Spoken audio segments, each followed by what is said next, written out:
Good morning, everyone. How are you doing? I'd like to invite Nils Benson has joined us. Cindy Protho and Doug Robertson are here today. So go ahead and if you want to unmute. First, I'd like to talk about the symposium. Today is our third session. We went virtual for the 2020 High Desert Real Estate Symposium. Thank you for attending today. Next Thursday, we are going to have the State of Real Estate with Bob Basin, Jared Schindel, Terry Sines, and myself talking about commercial real estate, and also Chris Lamro going over the residential market in the High Desert. So if you missed this session today, or there's parts of it, you can always go to www.cbcsymposium.com. We will have the recorded version up shortly after today's meeting. So let me go ahead and introduce our attendees today.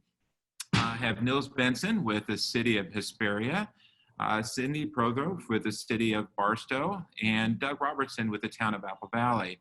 Unfortunately, Jesse Flores with the City of Adelanto had an emergency and he's unable to attend.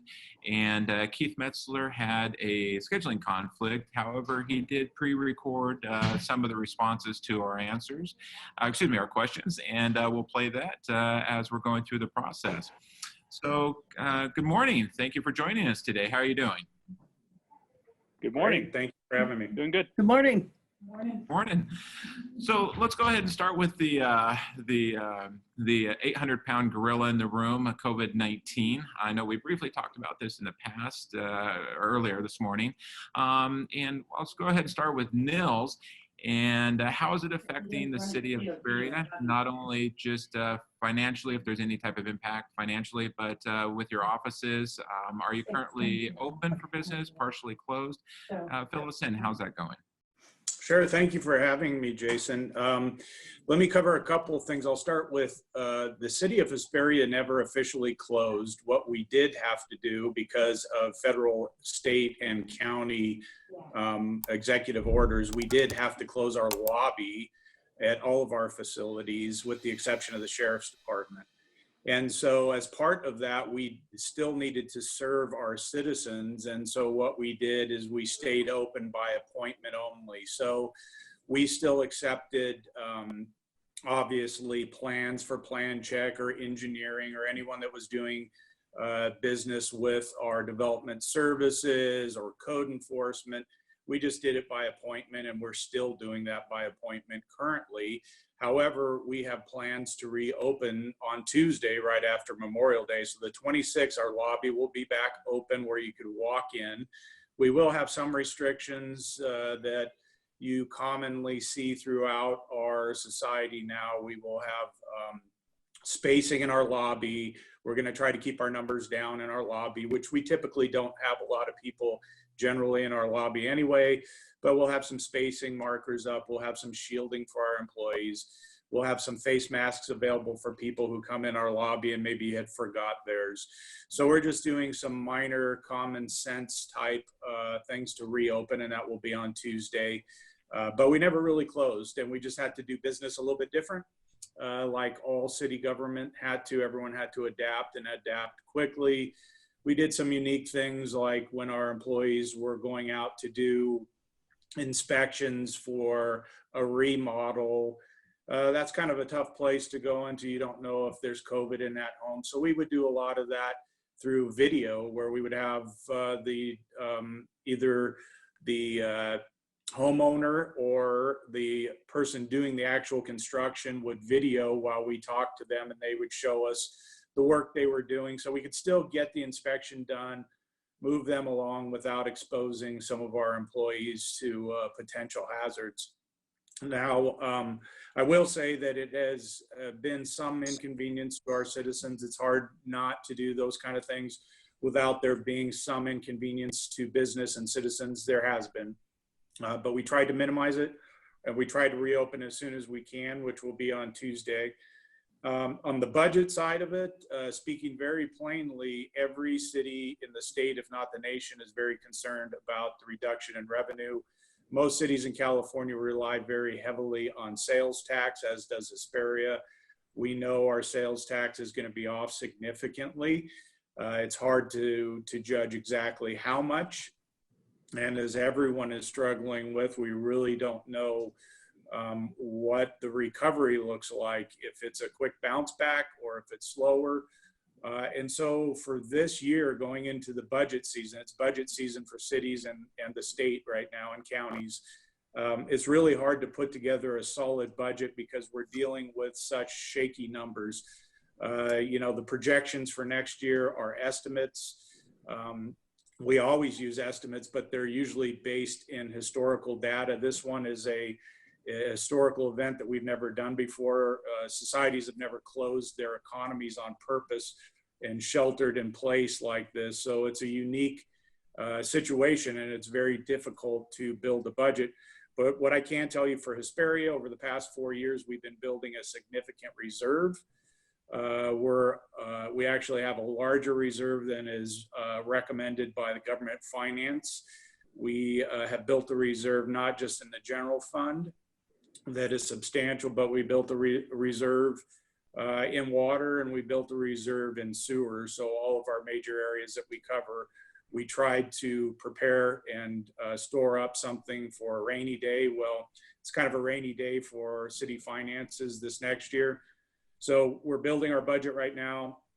It looks like we will spend some reserves this next year, and we will have to tighten our belt fairly significantly as a city.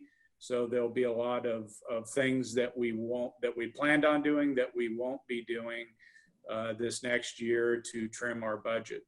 So, but still in solid financial shape, just having to reduce. So that's Hesperia's approach to COVID. So you've adapted quickly from the business side of it. And, real quick, I will, the question is, it's a little bit difficult because it is unknown. Someone sent me a meme yesterday that said, everyone who answered the question, where do you see yourself in 5 years in 2015, got that answer wrong because none of us knew we'd be in this. But thank you. Cindy, tell me a little bit about the city of Barstow. Oh, the city of Barstow, pretty much the same as Hesperia in that we closed the doors, but not the services to the public. We don't have a set date to reopen, but we're looking at opening soon. We want to make some modifications to our counters and all that to make certain that we're providing the appropriate protective barrier for our staff and the citizens. And when that's completed, then we will look at setting a date. Our police services never stopped, going out there, same with fire. Our maintenance staff is altered a little bit, trying to make use actually of the lower traffic to complete some improvements in various parts of the town. The parks, we closed initially, and now they're open up as directed by the governor to so that people can walk their dogs and walk through there. But as we're told that we're allowed to open these things, we will reopen. As far as the fiscal impact, it was evident from the start when businesses began closing their doors or having to adapt to something like COVID, where you're at a stay-at-home order and the restaurants now are only doing takeout. So we have been keeping in touch with businesses and hotels in the community, because TOT is also important to the city, and adapting from there. So we have an idea of what the impact's going to be for this quarter. Our consultants have given us their best guess, and at this point in time, as Neil said, it really is just a guess. We don't know how well we're going to come out of this or when we're going to come out of this completely, but we've taken a very conservative approach for our forthcoming budget that we're going to be bringing forth to council, so that we can continue to provide services to the community as we're permitted to by the governor. So parks programs are deeply impacted. City services will be adapted so that we continue to provide the services best we can to the community, and we'll just continue on from there, and hopefully day by day be coming out of this. Thank you. And real quick, Cindy Prothro from the City of Parks, Assistant City Manager. I know Nikki was pulled away this morning from a family emergency. So Cindy agreed literally 20, 30 minutes ago to come in and fill in. So thank you very much for the last minute fill in. Also, good point. So anyone that thinks that the police forces are shut down, you can speed through town, that's actually false. So they're still working. So Doug, how's everything going in the town of Apple Valley? Things are good in Apple Valley, actually. So we are similarly preparing to reopen our buildings, our public buildings. Just to run through a few of the things, I don't want to repeat what the others have said. We shut down as well.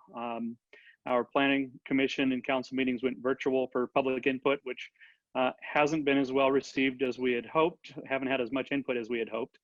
So we're hoping to someday soon get back to having the public at our meetings, but we're not quite there yet.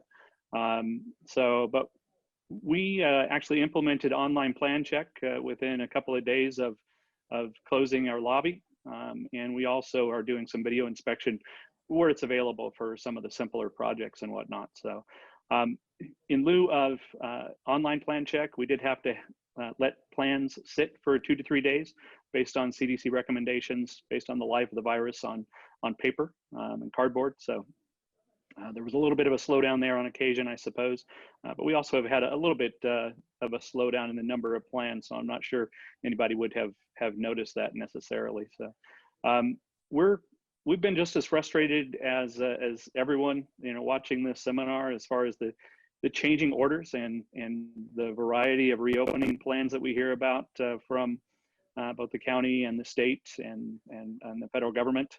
It would be nice if we could all get on the same page as to when that's going to happen and what that's going to look like. But each county is different, and I understand that. So we do look forward, of course, to when we can fully reopen and resume normal activities. So I mentioned we are planning on reopening on the 26th, this coming Tuesday. We have to have a plan in place, so I've got a task force that's working feverishly on putting that together, along with some of the physical items that was mentioned earlier. So we do intend to reopen Tuesday with some limitations, of course, similar to what Nils had said, with some physical barriers. Not all of them are going to be in, so we're going to have some upgraded cleansing and of our countertops after every customer, that sort of a thing. So we will require masks as well, and we will provide one if you happen to have forgotten yours when you come to town hall. So our development services building is likely to have limited sort of walk-in public hours for mornings only. We're trying to work all that out. And then afternoon, we are intending as of right now to be appointment only. Just has to do with staffing and other requirements that we've got to meet. So other COVID related information, we've had 2 testing events at Civic Center Park on April 30th. We had 428 people tested. Of that number, 8 of them came back with a positive result for COVID-19. Then again, on May 13th, we had 355 people tested. That test, they loosened the standards for who could get tested. You didn't have to have symptoms. And of those 355, only 2 tested positive. We have another one scheduled, testing event scheduled for May 27th. The reservations for that should open probably around May 25th, we believe. And for that one, anyone is welcome. It's 10 to 2. Symptoms are not required. You can simply come out and get tested. I don't have any information on antibody tests. I know someone will want to ask that question. I know the county finds it very important, and they're working very hard to try to get antibody testing for our county as well, but I'm not aware of any going on other than perhaps some private medical groups, or testing labs. So fiscal impact, the other 2 talked about it. It's a huge unknown.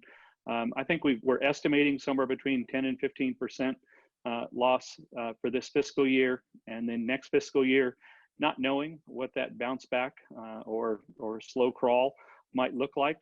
We're presenting to the council anywhere from a 10 to a 30% reduction in revenue at our upcoming budget workshop, which is coming up this coming Tuesday at 4.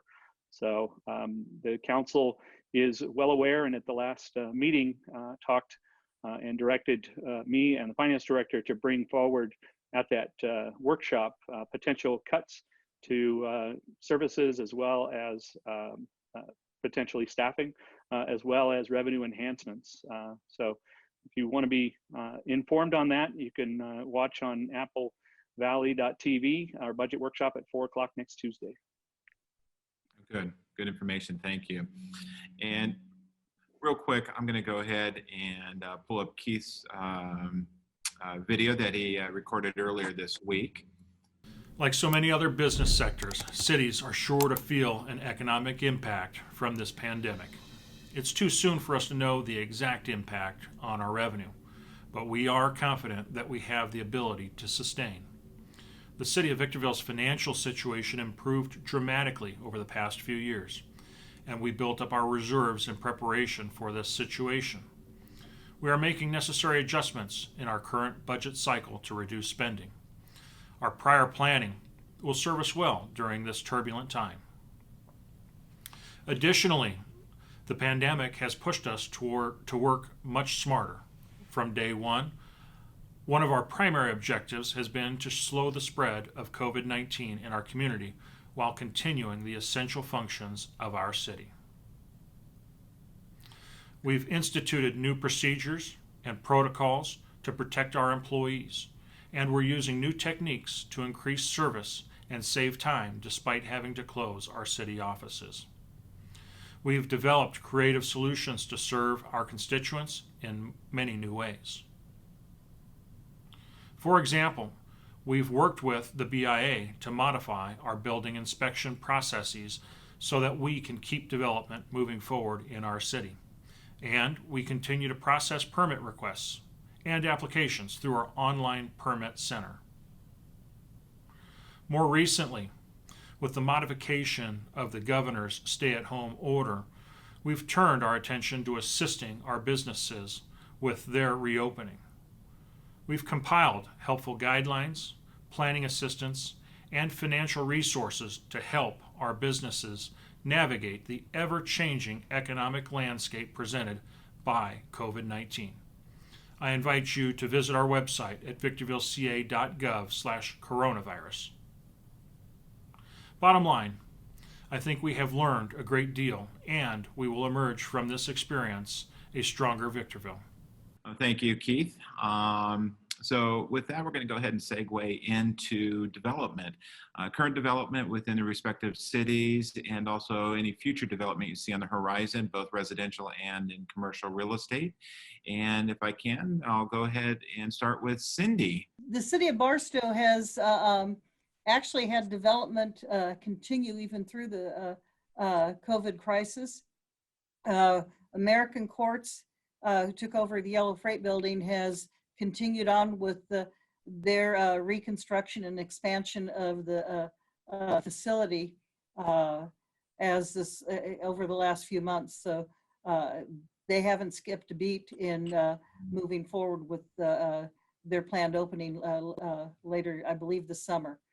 In addition, we have been working with a couple of hotels that want to start construction fairly soon, and they are waiting for the pandemic and for the city to reopen to begin the process, but they have both stated their absolute interest in reopening. And as a matter of fact, our hotels, which initially were substantially impacted because the contractors and all that serve the bases were pulled back and sent home.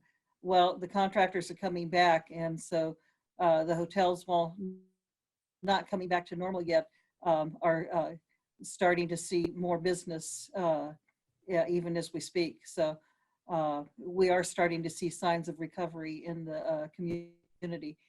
We have a couple of restaurants for Linwood that will begin their construction later this year. Those were already on the table when this happened, and no indication that that's changing. So we think that we're going to have a steady rebound because the traffic while some of it died down initially through Barstow, uh, has picked up. And that really is a large part of our business side of the house. In addition, the railroad has continued with their work. Their contractors have been here doing their work on the intermodal expansion. And from a residential standpoint, we really haven't, we've had inquiries, but we don't have anything set in concrete to go yet. But we believe with the expansion of these facilities, you have a manufacturing facility, those create jobs. The intermodal is going to create jobs, and that ultimately will be the trigger for us to expand our housing resources. Oh, thank you. Nils, how's it going in the city of Hesperia? It's going well. What I can tell you as far as current development, some of this is kind of an update. Most people that are paying attention to what's happening in our area know some of these things, but Kaiser Permanente has been constructing their 10+ acre medical campus on Escondido, just south of Main Street. That project has been underway for about 7 months now and is scheduled to open late this year or early next year. And that's going to bring to Hesperia and to the region 16 primary care offices, 8 specialty care offices, 46 exam rooms, nurse treatment center, optometrist, optical dispensing, physical therapy, and a number of ancillary services that Kaiser had not offered in our region in the past. We also have Mama Carpino's, which is just out my left shoulder over across from City Hall, is under construction. Very large restaurant that's been under construction for about a year now and is scheduled to open later this year, which we're very much looking forward to. We have our Aldi's on Bear Valley that a lot of people are asking about at Fish Hatchery, near Apple Valley across from the college. That is nearing completion. We believe that it should be opened at least by October or late this summer. There is a number of building sites there, some of which I have the bad news to tell people. The Panera Bread did pull out of that project. I know a lot of people were looking forward to that. Obviously, the city of Hesperia doesn't have anything to do with tenants as to who goes into those private developments. That's an issue with the developer. But right now it looks like it is a Planet Fitness and an Aldi's with a number of other businesses that have a potential for going in there, but nothing that I can announce at this point. We've also recently completed, and it was supposed to open this next school year, Laverne Elementary Charter School on I Avenue. They built a beautiful 45,000 square foot new school that let's hope it opens this next school year. The Bear Valley Commerce Center, Bear Valley, just a little bit east of Hesperia Road, 36,000 square foot retail center is still under construction on 3 acres. We have 2 convenience stores and gas stations on the corner of 7th and Ranchero, one of which is a 7-Eleven selling Shell gas and the other is a Chevron. They're both nearing completion. The 7-Eleven is open for gas sales only right now, and the store should be opening within the next month. And the Chevron is not far behind that. We also have a brand new factory that is currently under construction and should be finishing up shortly. That's Southland Pipe Fabricators on E Avenue in Mojave. They are a large pipe manufacturer. They are moving to Hesperia from the San Bernardino Valley, bringing up here 35 to 40 jobs. And we believe that it should be operational, finished with construction and actually constructing large pipe by this fall. We also have 2 large apartment complexes under construction. 160 units are under construction on I Avenue near the I-15 freeway that you may see when you're driving by. And there's another 186 units under construction on Olive near Hesperia Road. Some of the future development, everyone wants to know about Tapestry. Tapestry is kind of an important project to, I think, the whole region. What I can tell you is that they are currently engineering away, and they are coordinating with the city on their engineering. They still do plan on breaking ground, meaning they're going to start grading, and there's a lot of grading that has to be done in November of this year, so not far away. That is still the plan that's in place. 18 months from when they start grading is when they plan to release lots to builders. So you can do the math, 18 months after they start grading. And they believe the absorption rate for this area is going to be 600 to 700 homes per year to begin with. That is their business model right now. And I just spoke with John Ohanian yesterday, and that continues to be their business model. And then we have a number of large industrial projects that on both our east and west industrial area that I can't announce just yet, but we've had a lot of interest in both. And then one of the bigger things that we're doing that will be helpful to the development in our area is on the west side of Hesperia, north of Maine, near the aqueduct. We have had flooding problems for some time. There are an estimated anywhere between 2,000 and 4,000 lots that could be built on over there. But with the flooding issues, we have not been able to do that. So for the past 2 years, we've been working an engineering solution over there to make those lots buildable by some retention basins, large retention basins, and ways to convey that water. So we're getting closer to that final solution. And hopefully we'll have a permanent answer, a final answer to that in the next few months. And I think we're going to talk about capital improvements later, correct, Jason? Yes, yes. Okay, that's it for Hesperia, unless you have any questions. No, that's great. Thank you very much. Doug, how are you doing? How is the town of Apple Valley in development? So we are definitely busy. I know for those of you that tuned in last week to the symposium, Virgin Trains USA and Brightline discussed their rail project, which is, I think, pretty clearly the biggest project in a generation, probably, at least for Apple Valley and maybe the high desert. I don't want to go over everything because there was a 45 or so minute presentation. One of the questions, though, was where exactly is it located? So this isn't from plans that have been submitted. This is from their conceptual design, but it gives you a better idea for exactly what their intent is. So just a couple of high points. This is a high-speed electric train that'll move passengers from Apple Valley to Las Vegas in about 85 minutes at speeds greater than 150 miles per hour in places. So they're looking at removing 4.5 million cars from the roadways and by eliminating 811 million miles of car traffic, basically, on I-15 annually. So they are planning on breaking ground in late 2020 and could begin moving passengers by late 2023.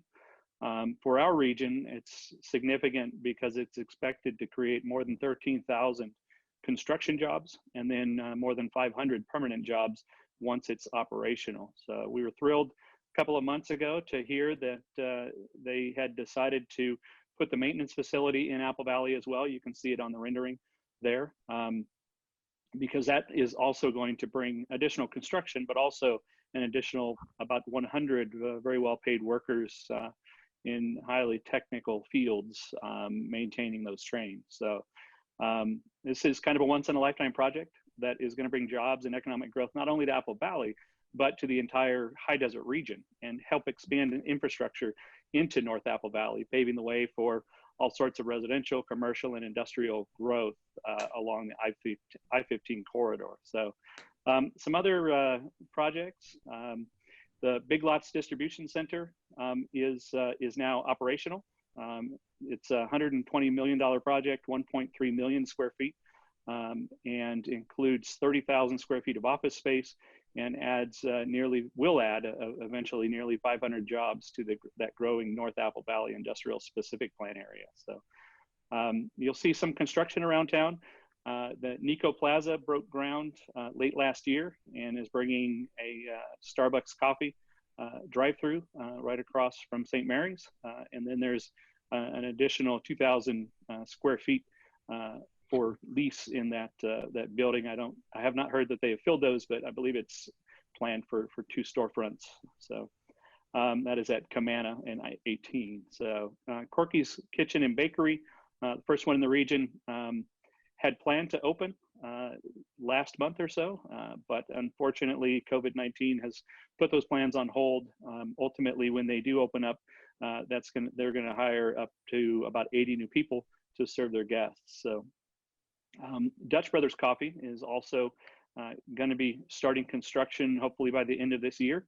The northwest corner of Bear Valley and Navajo roads across from Apple Valley High School. So our other big project in the village area actually had a partial opening on Sunday of a farmer's market, Townsend Farmers Market at the market. It's the former Bar Lumber building. Depending on how far back you want to go, you may call it something else. So they opened Sunday to a crowd that I suspect Gavin Newsom would probably find troubling, but they managed to get through it. They had a lot of vendors who sold a lot of goods, some of whom even sold out. So I know the vendors were happy, but it was probably more crowded than it should have been. So we'll see where that sorts out. They were well attended again last night with over 3,000 attendees for their Wednesday night farmers market as well. I think it's a combination of a very much anticipated project with some pent up desire for some retail therapy. And it was a bit of a perfect storm for the residents nearby and the businesses in the area. So eventually that venue plans to feature live music. And then the bigger project, or what was envisioned to be the bigger project, is Townsend Grill, Distillery and Bar should open later this year, assuming our dear leader in Sacramento allows bars and restaurants to reopen at some point. So that's our biggest items in development. As far as sort of on the horizon, housing trends and whatnot. We had housing permits issued in 2017 was 225, in 18 was 79, and then last year we had just over 100 with a big push at the end due to changes in the building code. 2020, it's really tough to guesstimate exactly where we'll be as far as housing. We aren't getting the submittals that we have in the past for obvious reasons. So we are moving forward on development for the future. Vista del Sol has reopened and they are selling homes now. We had 2 tract maps approved by the Planning Commission in the last month, and another one is on the agenda for the Planning Commission in June for a total of approximately 200 new approved lots. So the rate of development for those, I don't think anyone can predict just yet. So the Planning Commission also approved 3 new gas station developments in the last month or so. One at Bear Valley Road and Deep Creek, one at Bear Valley Road and Central, and then another one at Highway 18 and Central. In other development activity, this past 12 months or so, we've been focused very heavily on updating our development code to make our processes more business friendly. Probably the most meaningful change thus far is we reduced the minimum lot size for regional commercial property development to allow for larger projects in Apple Valley to be developed in phases. Previously, it was fairly difficult to do that. So there's been a myriad of other kind of minor code amendments to help facilitate development. For a full list, we put that on our council agenda just as an update item, not a discussion item, on a monthly basis. So take a look at one of our agendas from the last month and you'll find it. So the last one is we have adjusted our accessory dwelling unit ordinance to allow for the state required additional opportunities to build ADUs, or otherwise known as granny houses. So I think that hits most of the high points of development for Apple Valley. Thank you very much. Much appreciated. I'm going to go ahead and play a quick video from Keith Metzler, City of Victorville. regarding City of Victorville's development. I'm happy to report that development continues in the city of Victorville. In the past 11 months, we've issued 351 single-family residential permits. During this same time period, we issued 9 commercial building permits. In total, we generated close to $1.8 million in permit revenue since June of 2019. We continue to see a mix of development in a variety of sectors, including retail, warehousing, and industrial, as well as residential development. To highlight a few of the more notable projects, Dutch Brothers Coffee just submitted formal plans to construct a multi-tenant building with a drive-through on Bear Valley Road, just east of John's Incredible Pizza. CarMax is working through entitlements to construct a new dealership on Civic Drive, just south of In-N-Out. Sterling Development recently received entitlement approvals to construct a nearly 1 million square foot warehouse building at the southwest corner of Nevada Avenue and Phantom West at SCLA. Middle River Power, the owner and operator of the High Desert Power Project at SCLA, has started initial construction on their solar energy generation project located on 642 acres northeast of our airport runways. 9 single-family developers continue to build in Victorville, and we're tracking about 300 new homes per year. Finally, and I know you join in our excitement to know that Chick-fil-A continues to move forward with their new restaurant on Mariposa Road. Thank you, Keith. Much appreciated. And actually, I'm looking forward to the Chick-fil-A personally. So with that, let's go ahead and move into our last question is capital improvements and projects within the respective cities. And Doug, I'll go ahead and start with the town of Apple Valley. What do you guys have going in the town?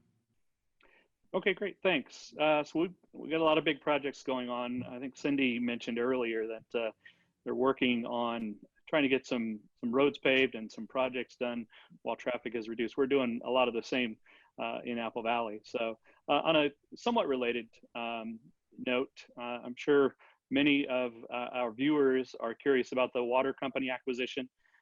So that the courts were shut down in, I think, late April. I don't know, it's been a long time at this point. And ultimately that trial got put on hold. The town continues to pursue acquisition of Liberty Utilities in Apple Valley. So the court trial began in actually October. There were several delays kind of at the start, and then we got really rolling after the first of the year, and then got shut down due to COVID-19.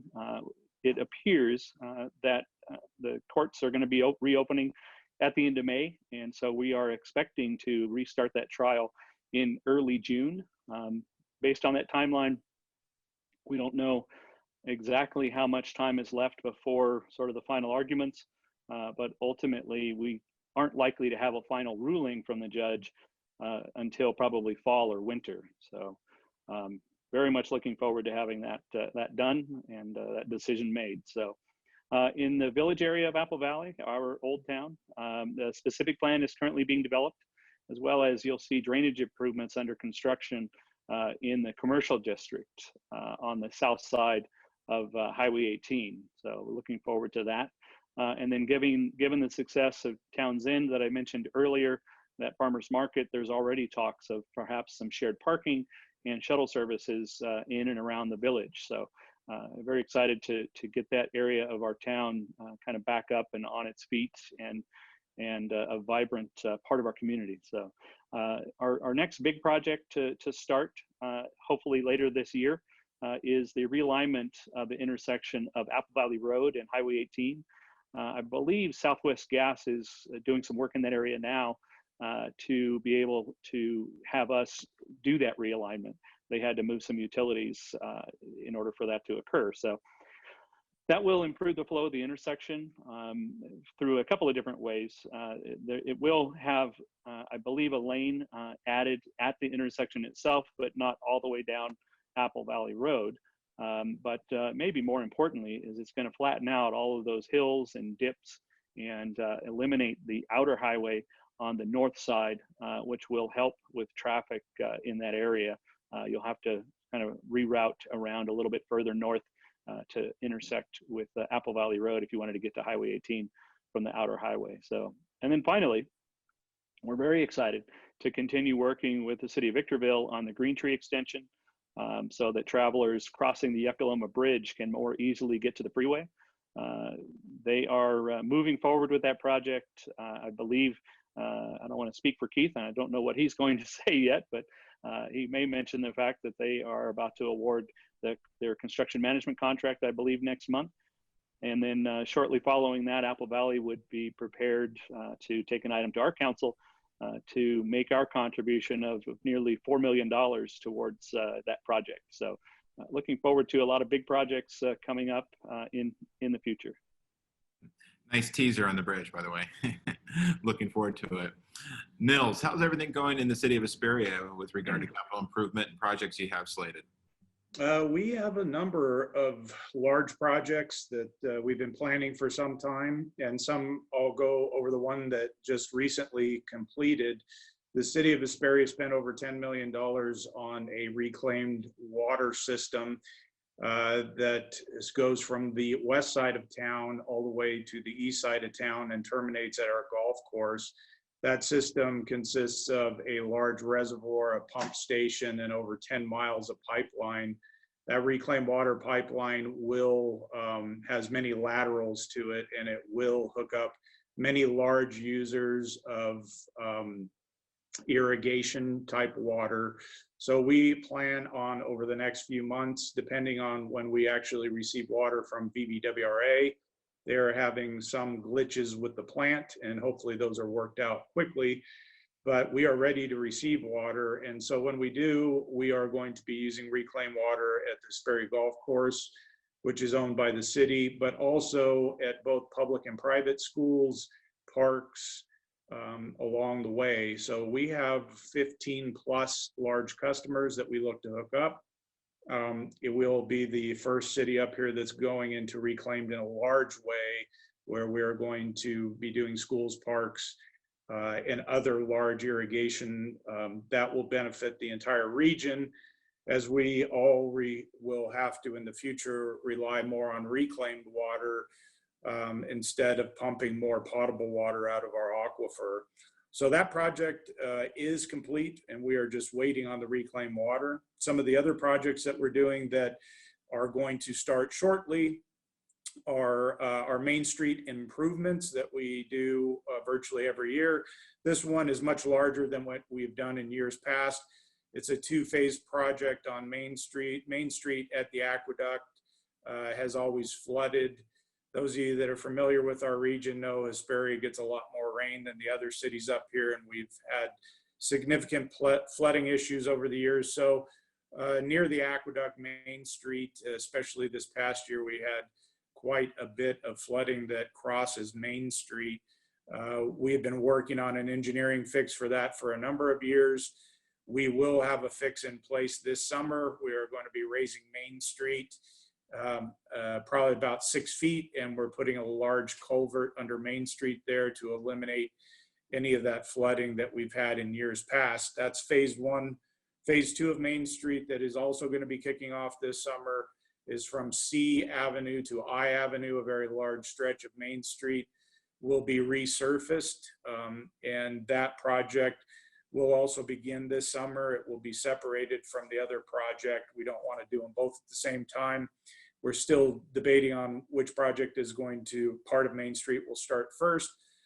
The east side of Main Street will also be a number of service lines that are old, as we're always upgrading our water service. Part of that is upgrading old service lines. So we'll be doing that as well on the east side of Main Street.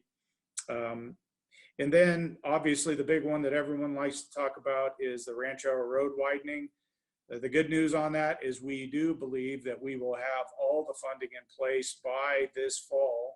The Rancho Road widening is a joint effort between the County of San Bernardino, the City of Hesperia, and SBCTA, a very large project. And the project is about 50% in the county area of Oak Hills and about 50% in Hesperia. Hesperia's cost is more expensive because we have to cross the aqueduct, and of course the state of California is making us tear down the old bridge across the aqueduct and build a new one and also raise that bridge.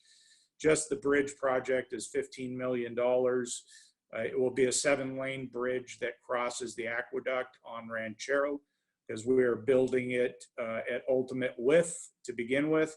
But the rest of Ranchero Road widening that will go from 7th to the I-15 freeway will be 5 lanes. That's not ultimate build out. That's where we're starting with, is 5 lanes. So 2 lanes in each direction and a center turn pocket, basically all the way from 7th till the freeway. There is a number of improvements that have to be done along that way, including drainage through the county area, drainage through the city. There's an at-grade railroad crossing at the railroad crossing near the freeway. So that project, we believe, will be fully funded by this fall, and we hope to start that project, have it awarded and started by this winter, as soon as this winter. And that's pretty much the capital improvement projects for Hesperia. Thank you. Nils, thank you very much. Excited to hear about the project and unfortunate costs associated with having to redo the aqueduct bridge. So but I'm glad to see it's on the horizon. Cindy, how's everything going in the city of Barstow? What do you guys have slated for this year? Well, we have, from an ongoing basis, we're continuing to make improvements at our wastewater treatment plant, but we are doing that in phases every year. And so just keeping a facility that was built in the 60s operating and bringing it up to 21st century standards where we can. We did some, in Lenwood, we did some sewer line repairs to expand the line to provide for the opening of Home to Suites. That will be the next hotel to open in Lenwood. And along with that, we're going to be doing some road reconstruction there using impact fees to put the road in usable shape for the guests. It's a road that gets frequent traffic by the big rigs and gets beat up. So we'll be doing a reconstruction project this summer out there. We have pavement preservation using SB1 funds scheduled to occur on Main Street and in some of the local streets on the east part of town, as well as in an along the lines of where Walmart is. We also have a project, a renovation project that we're going to do in phases up in West Section 7 that we're going to be bringing forward to council to go out and get bids on to do this coming year, because the city has got money in the road construction, the road funds that we need to be spending anyhow, and it'll help make improvements to the community when it's really needed. Oh, thank you. Thank you for the update. And real quick, I'm going to go ahead and share with you Keith Metzler's video from the city of Victorville regarding capital improvements. I'll get that up for you. In the coming year, we have several infrastructure and road improvement projects planned. In the fall, we will rehabilitate Industrial Boulevard and Silica Drive. This $2.5 million project is currently out to bid and will be funded through SB1 and Measure I dollars. We also plan to rehabilitate Arrowhead Drive and 7th Avenue between Green Tree Boulevard and Bear Valley Road. We will use SB1, Measure I, and Active Transportation Program grant money to fund this $4.2 million project. Plans are also in place to install a new traffic signal at the intersection of Mariposa and Yates Roads. We continue to make progress on our Green Tree Extension project. Later this month, you will begin to see earth move as we relocate and upgrade a sewer main currently located in the path of the Green Tree Extension. The next step will be for us to go to bid on the construction management contract for the Green Tree Extension, which we plan to present to the City Council in early June. If all goes as planned, construction of the Green Tree Extension will begin in winter of 2021. Well, thank you, everyone. I want to thank everyone for participating today. Nils Benson from the City of Hesperia, Cindy Prothro from the City of Barstow, and Doug Robertson from the Town of Apple Valley. Also want to thank Keith Metzler from the City of Victorville for contributing via video. We will probably have some updates regarding the City of Adelanto when Jesse returns next week. Also want to tell you about next Thursday at 9 a.m. We are having our 4th segment of the 2020 High Desert Real Estate Symposium. We'll be featuring State of Commercial Real Estate, which will include Bob Basin, Jared Schindel, Terry Sines, and myself, along with Chris Lamro, sharing the state of residential real estate in the High Desert. I also want to make sure I thank our sponsors. Without our sponsors, this would not be possible. First and foremost, I'd like to thank our team at Coldwell Banker Commercial for making this possible. Also, Armstrong Fairway Insurance, Southern California Logistics Airport, Desert Community Bank, DCB, Midway Home Solutions, Alaska USA Federal Credit Union, the Town of Apple Valley, the City of Barstow, the City of Hesperia, CoStar, First District Supervisor Robert Lovingood, Desert Valley Hospital and Desert Valley Medical Group, Enterprise Funding, Mojave Printing Solutions, Mortgage Solutions Financial, and Sterling Development. Thank you very much for making this possible.